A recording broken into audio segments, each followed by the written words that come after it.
शंभो विघ्न विनाशक डमरू डम डम बाजा। हे शिव शंभो विघ्न विनाशक डमरू डम डम बाजा। शिरमा जटा अनि कल कल गंगा, गलामा सर्पको माला। शिरमा जटा अनि कल कल गंगा, गलामा सर्पको माला। हे शिव शंभो विघ्न विनाशक डमरू डम डम बाजा।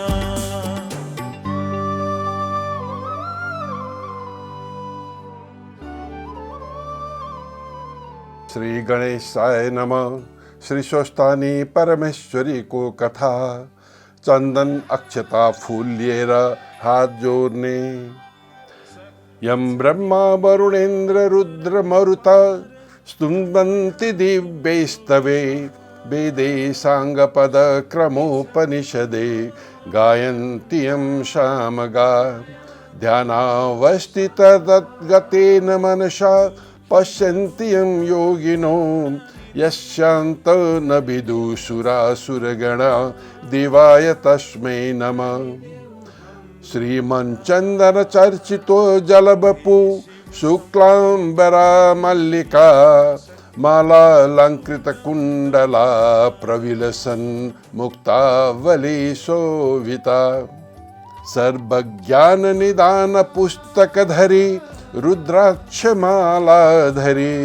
वाग्देवी वदनाम्बुजे वसतु मे त्रैलोक्य माता चिरम्।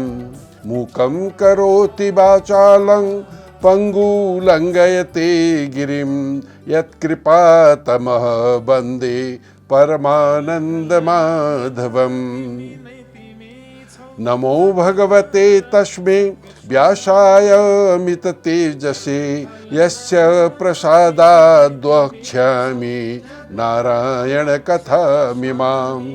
नारायणं नमस्कृत्य नर चैव नरोत्तमं। देवी सरस्वती व्यासं ततो जयमुदीरयेत्। पुष्पांजलि पुस्तकमा चढाई ढोगिदिनु। विघ्न विनाशक डमरू।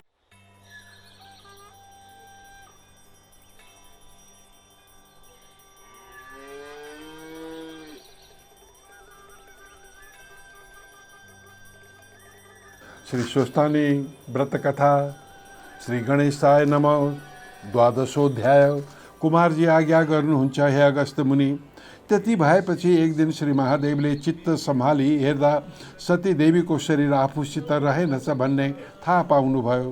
अब कसो गरौँ, कहाँ जाउँ भनी भर्सक चित्तलाई धैर्य दिई अब तपस्या गर्न उत्तरापन्थमा जान्छु भनी जान लाग्नु भएको थियो। चित्त दृढ हुन नसकी घुमिरहँदा उत्तरतिर जानुभएको त दक्षिणतिरको बाटो लाग्नु भएछ र जाँदा जाँदा कर्नाटक नगरको नजिकमा पुग्नुभयो। त्यहाँ एक ब्रह्मपुर नाउँ भएको गाउँ थियो। त्यहाँ बसेका ऋषिहरू गङ्गामा स्नान गर्न भनी गएका थिए। श्री महादेव त्यतैबाट जानुभएको ऋषि पत्नीहरूले देखेर एउटीले अर्कीसित भनिन्, हे ऋषि पत्नी हो, ती गएका महादेव हुन् हेर। सतीदेवी मर्नाले बौला जस्ता भई त्यसरी हिँडेका छन्। हाम्रा ऋषिहरू एक भक्त रहनाले दुर्बल छन्। हामीहरूलाई काम भोगमा सन्तोष दिन पनि सक्दैनन्। त्यस कारणले हामीहरू श्री महादेवको पछि पछि लागौँ। त्यो सुनि 100 ऋषि पत्नीहरू श्री महादेवका पछि गए। त्यसपछि गङ्गामा स्नान गर्न गएका ऋषिहरूले त्यो कुरा थाहा पाई खोज गर्दै जाँदा केही पर बाटामा फेला पारेर, हे महादेव, तिमीले हाम्रा स्त्रीलाई किन हरण गरी ल्यायौ भनी कड्किए। त्यो सुनि श्री महादेवले, हे ऋषि हो, म तिमीहरूका स्त्रीलाई किन हरण गरी ल्याउँथे भन्नुभयो। ऋषिहरूले यी तिम्रा पछि लागि आएका को हुन् भन त भने। श्री महादेवले फर्की हेर्दा ऋषि पत्नीहरूलाई देखि यिनीहरूलाई मैले त ल्याएको होइन, किन आएछन् भन्नुभयो। तर ऋषिहरूले, हे महादेव, तिम्रो स्वरूप देखेर हाम्रा स्त्री पछि लागि आएका हुन्, अब तिम्रो लिङ्ग पतन होस् भनी श्राप दिए। ऋषिहरूका श्रापले श्री महादेवको लिङ्ग पतन भयो र त्यस लिङ्गदेखि अर्को ज्योतिर्लिङ्ग उत्पन्न भई संसार छोप्न लाग्यो। तब ब्रह्मा आदि देवता ऋषि यक्ष गन्धर्व किन्नर दैत्य सबै मिली श्री विष्णु कहाँ गई भन्न लागे, हे वैकुण्ठनाथ, श्री महादेवका लिङ्गदेखि ज्योतिर्लिङ्ग उत्पन्न भई सबै संसारलाई छोप्न लाग्यो। यो खबर गर्न आइरहेका छौँ, अब जसो गर्ने हो चाँडो गर्नुहोस् भनी बिन्ती गरे। ब्रह्मादीले भनेको सुनि विष्णुले त्यसै बखत गई ज्योतिर्लिङ्गलाई अँगालो हाल्नुभयो। विष्णुले अँगालो हाल्नाले ज्योतिर्लिङ्ग साम्य भयो। त्यो देखि सम्पूर्ण देवता यक्ष गन्धर्व किन्नर दैत्य सबैले धन्य धन्य विष्णु भनी अनेक तरहको स्तुति गरी आफ्ना आश्रममा गए। त्यसपछि ज्योतिर्लिङ्गदेखि प्रत्यक्ष भई श्री महादेवले ऋषिहरूका नजिक गई, हे ऋषि हो, बिना अपराधमा तिमीहरूले मलाई श्राप दियौ। अबदेखि तिमीहरूको पनि वाक्य अशुद्ध होस्। फेरि ब्राह्मणीहरू पनि गतिला नहोन् भनी श्राप दिए र उत्तरापन्थमा गई काम क्रोध लोभ मोह छोडी सम्पूर्ण हृदय बाँधी तिनै आँखा चिम्ली पर ब्रह्मको ध्यान गर्दै ठुलो तपस्या गर्न लाग्नुभयो। यह अगस्त्य मुनि त्यहाँ पछि हिमालय पर्वतले आफ्नी स्त्री मेनकालाई गर्भिणी भएकी थाहा पाएर बहुत खुसी भई आफ्ना मर्यादाले पुसङवन आदि कर्म गरिदिए। महिना पुरा भएपछि मेनकाका गर्भदेखि हिमालय पर्वतकी पुत्री जन्मिन्। कस्ती कन्या भने रूपले धपक्कै बल्लिन्छ भने जस्ती रातो वर्ण भएकी, जिउ सलक्क परेकी, कमल जस्ता आँखा, चन्द्रमा जस्तो उज्जवल मुख, यति 32 लक्षणले युक्त भएकी कन्या जन्मेको देखि हिमालय पर्वतले वशिष्ठ आदि ऋषि ज्योतिषीहरूलाई डाकी विधिसित न्वारान गराए। वशिष्ठ आदि ऋषिहरूले पार्वती भनी नाम राखे। हिमालयले पनि मणि माणिक्य नाना रत्न सुवर्ण दक्षिणा ती ब्राह्मणहरूलाई दिई भोज गराए। ऋषि ज्योतिषीहरूले भोजन गरिसकी हिमालय पर्वतसित भने, हे हिमालय, तिमी धन्य रहेछौ, किनभने यी बालिकाले श्री महादेव स्वामी पाउने छिन् र 14 भुवनकी रानी हुने छिन्। यिनले सम्पूर्ण दैत्यहरूको संहार गर्ने छिन्। तिम्रो भाव भक्तिदेखि हामी पनि कृतार्थ भयौँ। अब आज्ञा पाए आफ्ना आश्रममा जाने थियौँ। ऋषि ज्योतिषीहरूले भनेको सुनि हिमालय पर्वतले खुसी भई साष्टाङ्ग प्रणाम गरी पाल्नुहोस् भनी बिदा दिएर ऋषि ज्योतिषी आफ्ना आश्रममा गए। त्यहाँ पछि बालिका पनि शुक्ल पक्षका चन्द्रमा झैँ दिनदिनै बढी ठुली भइन्। खेल्दामा पनि शिव पूजा गरी खेल्दथिन्, खाँदामा पनि शिवलाई चढाई खान्थिन्। यसरी पार्वतीले बाल अवस्थादेखि नै सधैँ शिवको भक्तिमा चित्त लगाइन्। एक दिन नारद ऋषिले विष्णुसित गई भने, हे वैकुण्ठनाथ, हिमालय पर्वतकी पुत्री पार्वती तपाईँलाई योग्य छिन्। लक्ष्मीभन्दा परम सुन्दरी 32 लक्षणले युक्त भएकी ती कन्यासँग तपाईँ विवाह गर्नुहोस्। नारदका यस्ता वचन सुनि विष्णुले, हे नारद, हिमालयले ती कन्या मलाई दिन्छन् र भन्नुभयो र नारद ऋषिले त्यो धन्दा तपाईँलाई किन चाहियो? म गई अहिले ठेगान गरेर आउँछु भनी हिमालय पर्वत कहाँ गए। हिमालय पर्वतले नारदलाई देखि सम्मान गरे अनि नारद भन्छन्, हे गिरिराज, तपाईँसित केही बिन्ती गर्न आएको छु। तपाईँकी पुत्री पार्वती वैकुण्ठनाथ श्री विष्णुलाई दिनुहोस्। यति नारद मुनिका वचन सुनि हिमालय पर्वतले खुसी भई, हे नारदजी, बेस भन्नुभयो। तपाईँका आज्ञाले मेरी पुत्री उमादेवी मैले श्री विष्णुलाई दिएँ। श्री विष्णुसँग गएर यसो भन्नुहोला भने। यति हिमालय पर्वतले भनेपछि त्यहाँबाट बिदा भई नारद मुनिले वैकुण्ठमा गएर हिमालयसित भएको सबै कुरा श्री विष्णुसँग बिन्ती गरे। यति नारद ऋषिले भनेको सुनि विष्णुले खुसी भएर, हे नारद मुनि, तिमी धन्य रहेछौ, अब आफ्ना आश्रममा जाऊ भनी बिदा दिनुभयो र नारद ऋषि आफ्ना आश्रममा गए। यता हिमालय पर्वतले छोरी कन्यादान दिनु भनी सामग्री गरी नारद ऋषिलाई डाकी विष्णु कहाँ पठाए। विष्णुले पनि लग्न ठहर्याई आफ्ना गुरु बृहस्पति आदि देवता ऋषि यक्ष गन्धर्व किन्नर दैत्य नाग सबैलाई निमन्त्रण गरेर उमा कन्यादान लिन भनी हिमालय पर्वत कहाँ जानुभयो। मेनकाले आफ्नी पुत्रीलाई हीरा मोती माणिक्य रङ बिरङका रत्नले जडी जडाउ गरिकन गहना वस्त्र पराई सिँगारी राखेकी थिइन्। त्यो देखि जया, विजया, अजिता र अपराजिता नाउँ गरेका सखीहरूले उमासँग, हे देवी, आज तिम्रो विवाह हुन्छ। विष्णुलाई कन्यादान गर्छन् भने। यति सखीहरूले भनेको सुनि उमादेवीले मनमा ताप गरी भनिन्, मैले बाल्यकालदेखि नै श्री महादेव स्वामी पाऊँ भनी उनको भक्ति गरिरहेकी छु। श्री महादेवलाई नदिई अरू कसैलाई दिए भने म हत्या गरी मर्दछु। यस्ता कुरा सुनि सखीहरू भन्दछन्, हे देवी, उसो भए तिमी यहाँ नबस, हामी कसैले नदेख्ने ठाउँमा लुकाइ आउँछौँ, हिँड, त्यसो नगरे केही बेरमा तिमीलाई लैजान्छन्। यति सखीहरूले भनेपछि तिनले जसो गर्ने हो गर भनिन् र सखीहरूले नदी तीरको वनमा लगी कसैले नदेख्ने ठाउँमा लुकाइआए। यता हिमालय पर्वतले आफ्ना गुरु बृहस्पतिलाई यज्ञमा राखी विधि गराई कन्यादान गर्न भनी आफ्नी छोरीलाई लिन पठाए। लिन जानेले तिनलाई घरमा देखेनन् र त्यो हाल हिमालयलाई सुनाए। जहाँ तहाँ खोजी गरे तर कहीँ पाउन सकेनन्। हिमालयले चित्त आकुल गरी गुरु बृहस्पति ऋषिसँग आई, म यहाँ कहीँ पनि छैनन्, कसो गरौँ भने। यसो सुनि बृहस्पति ऋषिले उसो भए यस लग्नमा भएन भनी विष्णुसँग बिन्ती गरेर विष्णु आदि सबै देवता आफ्ना आश्रममा गए। उता लुकिराखेकी उमाले आफ्ना सङ्गिनीहरू गएपछि नदीका तीरमा बसी बालुवा ल्याई शिवलिङ्ग बनाई श्री महादेवको आराधना। यस बालुवाको शिवलिङ्गदेखि श्री महादेव प्रत्यक्ष भई आफ्नो स्वरूपको दर्शन दिनुभयो। हे सुबे, मलाई किन आराधना गर्यौ भनी आज्ञा भयो।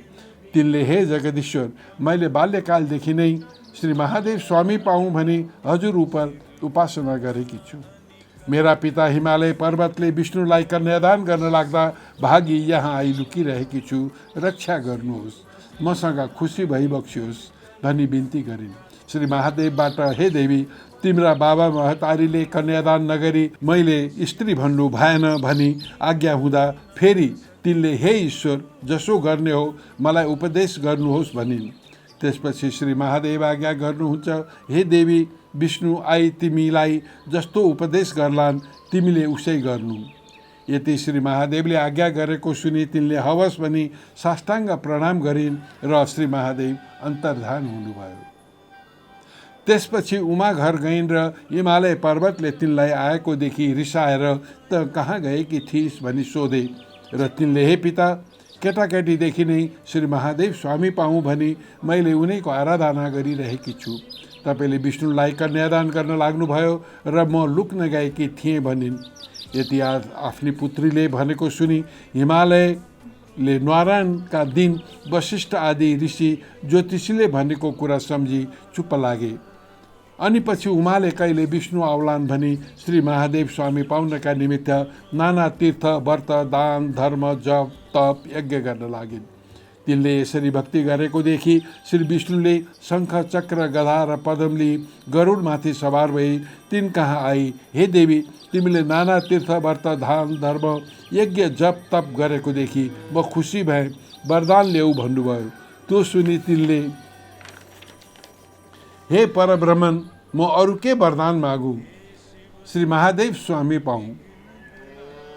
यति तिनले भनेको वचन सुनि विष्णुले आज्ञा गर्नुहुन्छ, हे गिरिजे, सम्पूर्ण तीर्थ, व्रत, दान, धर्म, यज्ञ, जप, तप भन्दा पनि उत्तम कुरा म भन्दछु, एक चित्त भई सुन। श्री स्वस्थानी परमेश्वरीको व्रत गर, त्यस व्रतका प्रभावले श्री जगदीश्वर महादेव स्वामी पाउले। यति विष्णुले आज्ञा गरेको सुनि गिरिजा भन्छन्, हे लोकनाथ, त्यस व्रतको विधि कसो हो, के गर्नु पर्दछ, त्यो आज्ञा गर्नुहोस्। विष्णु आज्ञा गर्नुहुन्छ, पौष शुक्ल पूर्णिमाका दिनदेखि व्रत आरम्भ गर्नु। हात गोडाका नङ काटे शुद्ध भई एक भक्त रही स्नान गरी सधैँ मध्याह्न कालमा श्री महादेवको पूजा गर्नु। महिना दिन पुगेपछि माघ शुक्ल पूर्णिमाका दिन अष्टोत्तर 100 अर्थात् 108 रोटी, अष्टोत्तर 100 अक्षता, अष्टोत्तर 100 बेलीको फुल, अष्टोत्तर 100 कुड्का सुपारी, अष्टोत्तर 100 पान, जात जातका फलफुल तयार गरी आर्सी अर्थात् तामाको थालीमा ओमकार लेखी गङ्गा जलले स्नान गराउनु। श्रीखण्ड, रक्तचन्दन, सिन्दुर, फलफुल र वस्त्र पहिराउनु। धूप दीप नैवेद्य गरी भेटी चढाउनु। षोडशोपचारले पूजा गर्नु, जप गर्नु, स्तोत्र पाठ गर्नु, अर्घ दिनु। हे पार्वती, स्वस्थानी परमेश्वर भनेकी कस्ती हुन् भने, अष्टासु च दलेष्वेषु मातृकाष्ठस्था तथा खड्ग त्रिशूल चोधवर्च अर्धे च वरमुत्पलम चतुर्भुजा त्रिनेत्रा च सर्वालंकारभूषिता सुवर्ण वेदिका शाभा स्वस्थानी जगदीश्वरी। वरिपरि 8 पात भएका कमलमा पातै पछि 8वटी मातृकाहरूको माझमा बसेकी, 4 हात 3 आँखा भएकी, 1 हातमा त्रिशूल, 1 हातमा वर र 1 हातमा कमल लिएकी, थरी थरीका गहना लाएकी, सुनभन्दा पनि पहेँलो रूपले धपक्क बलेकी श्री स्वस्थानी परमेश्वरीलाई ध्यान गरी हे ईश्वरी भनी वरदान माग्नु र प्रसाद झिक्नु। वहाँपछि उनी अष्टोत्तर 100मा 8 रोटी, 8 अक्षता, 8 बेली पुष्प, 8 जनै, 8 पान, 8 कुडका सुपारी सगुन समेत आफ्ना पतिलाई दिनु। पति नभए छोरालाई दिनु। छोरा भन्नाले आफूसँग बस्ने आफ्नो उत्तराधिकारी सम्झिनु। छोरा नभए मित छोरालाई दिनु। मित छोरा पनि नभए जुन इच्छाले व्रत गरेको छ त्यो कामना सिद्ध होस् भनी गङ्गामा लगी बगाउनु। 100 रोटी आफूले फलार गर्नु। रातमा जागराम गरी उनी ईश्वरीको महिमा सुन्नु र सुनाउनु। हे गिरिजे, श्री स्वस्थानी परमेश्वरीको प्रसाद लिने बेलामा श्री महादेव तिम्रा छेउमा आउनुहुनेछ। तिम्रो भक्तिदेखि म खुसी भएँ। श्री महादेव स्वामी पाए भनी वरदान समेत दिनुहुनेछ। यति स्वस्थानी परमेश्वरीको व्रत विधि विष्णुले कहेपछि उमादेवीले मनमा आनन्द गरी श्रद्धापूर्वक श्री विष्णुको पूजा गरी प्रणाम गरिन्। अनि श्री विष्णु गरुडमा सवार भई त्यहाँबाट अन्तर्ध्यान भई वैकुण्ठ जानुभयो। इति श्री स्कंद पुराणे केदारखण्डे माघ महात्म्ये कुमार अगस्त संवादे श्री स्वस्थानी परमेश्वर्या व्रत कथाया पार्वती व्रत पदोषा नाम 12अध्याय। जल थल नभमा तिमी नै तिमी छौ जगका रक्षक स्वामी। जल थल नभमा तिमी नै तिमी छौ जगका रक्षक स्वामी। सबैले पुष्पाञ्जली लिई हात जोड्ने। तिम्रो सेवक हामी, तिम्रो सेवक हामी। हे शिव शंभो विघ्न विनाशक उपनयतु मंगलं व सकल जगन मंगलालय श्रीमान दिनकर किरण निबोधित नभ नदीन दल निवेक्षण कृष्ण। काले वर्षन्तु पर्जन्य पृथिवी शस्यशालिनी। देशोऽयं शोभरहितो ब्राह्मण सन्तु निर्भया। अपुत्रा पुत्रिण सन्तु पुत्रिणा सन्तु पौत्रिण। निर्धना सधना सन्तु जीवन्तु शरदां शतम्। तत्रैव गंगा यमुना च तत्र गोदावरी सिन्धु सरस्वती च। तीर्थानि सर्वाणि वसन्ति तत्र यत्राच्युतोदार कथा प्रसंग। या कुन्देन्दु तुषारहार धवला या शुभ्रवस्त्रवृता। या वीणा वरदण्ड मंडितकरा या श्वेत पद्मासना। या ब्रह्माच्युत शंकर प्रभृति वीरदेवै सदा वन्दिता। सा मा पातु सरस्वती भगवती निशेषजाड्यापहा। कायेन वाचा मनसेन्द्रियर्वा बुद्ध्यात्मना वा प्रकृति स्वभावात् करोमि यद्यत् सकलं परस्मै नारायणति समर्पयेत्। श्री स्वस्थानी परमेश्वरी कथा।